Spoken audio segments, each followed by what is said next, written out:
Iran সংকট মোকাবেলায় president Donald ট্রাম্পের কৌশল পরিস্থিতিকে শান্ত করার বদলে আরও জটিল করে তুলছে বলে মন্তব্য করেছেন সাবেক লেফটেন্যান্ট জেনারেল মার্ক হার্টলিং।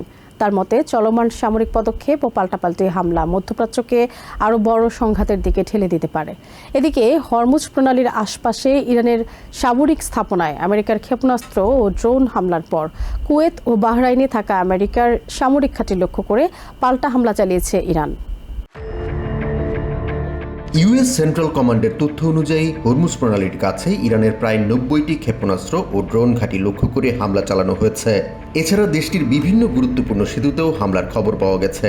ইরানের স্বাস্থ্য মন্ত্রণালয়ের দাবি, গত ২ দিনে আমেরিকার হামলায় অন্তত ১৪ জন নিহত এবং অনেকে আহত হয়েছেন। জবাবে কুয়েত ও বাহরাইনে অবস্থিত আমেরিকার সামরিক ঘাঁটি লক্ষ্য করে পাল্টা হামলা চালিয়েছে তেহরান।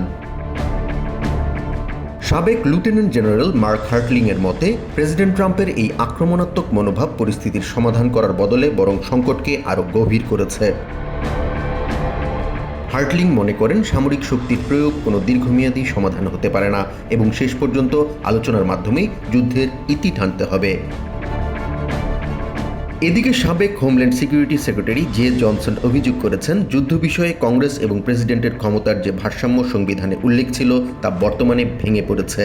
জনসন উল্লেখ করেন, সংবিধানের ১ নম্বর অনুচ্ছেদের ৮ নম্বর ধারা অনুযায়ী যুদ্ধ ঘোষণার অধিকার মূলত কংগ্রেসের, কিন্তু প্রেসিডেন্টের হাতে ধীরে ধীরে এই ক্ষমতা কেন্দ্রীভূত হয়েছে।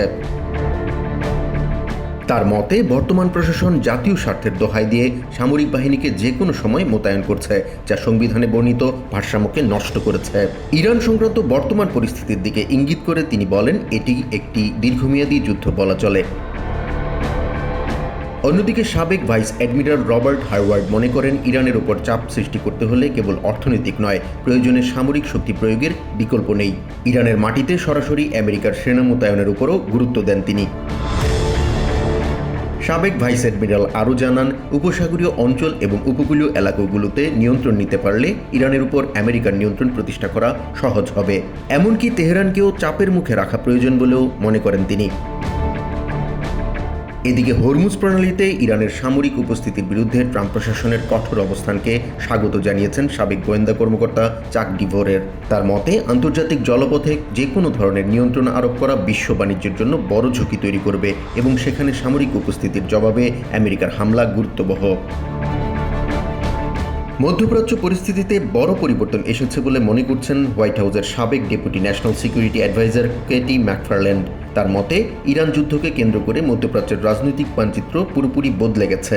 সৌদি আরব ও অন্যান্য উপসাগরীয় দেশগুলো এখন সরাসরি একযোগে কাজ করছে। এতে করে মধ্যপ্রাচ্যের নতুন রাজনৈতিক সমীকরণ তৈরি হয়েছে বলেও মনে করেন তিনি। জাহান মিথুন, TVN 24 নিউজ ডেস্ক।